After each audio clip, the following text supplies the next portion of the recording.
Ipapakita ko sa inyo itong nagawa naming kulungan ng aming layer chicken dito. Tapos na itong gawin. At yung tangke ng tubig natin ay nandito. Yan, mayroong hagdan. Yan, dalawang tangke ang nilagay namin. Yung isa ay para sa porong tubig. And then yung isa naman ay para yan sa mga vitamins ng ating mga manok. Diyan natin ilalagay ang mga vitamins na VMP 100 at saka Egg Pro Max. Yan. So ito na mga ka-farmers. Tapos na ng bayaw ko gawin itong mga waterer ng ating mga manok. So ito na, nakaplastar na dito. Yan. O ito yung mga waterer nya. Yan. Yan, may tubig na Yan. Then dito, yan, medyo naglilik. Yan, okay na. So ito na, bale automatic yung waterer natin dito mga ka-farmers, nipple drinker ang tawag dito. Yan, check natin. Yan. Yan, may tubig dito. Oh, ganoon din. And then yung ating feeder, ito yung feeder nya, improvise lang. Ito ay size 4 na PVC pipe na hinati sa dalawa. Yan. Murang-mura lang ito ang pagpagawa natin dito mga ka-farmers dahil meron na tayong kubo.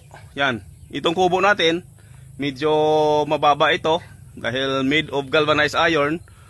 Pero hindi naman ito mainit dahil napalibutan ito ng mga saging. Yan. And then open naman dito sa kabila. Maglagay na ako dito ng ng shading net para just in case na mainit, merong shade dyan. Tsaka kung maulan naman, ibaba lang natin. So ito na, ito yung mga supposed to be size 3/4 ang gagamitin nating tubo dito. Pero yung available natin dito, yung meron na kasi akong nabili dati.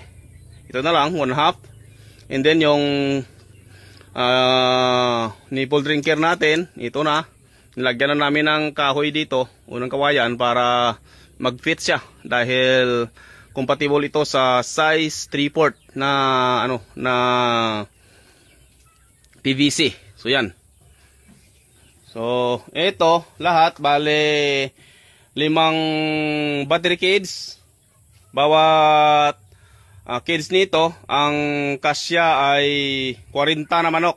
Up and down kasi, double layer.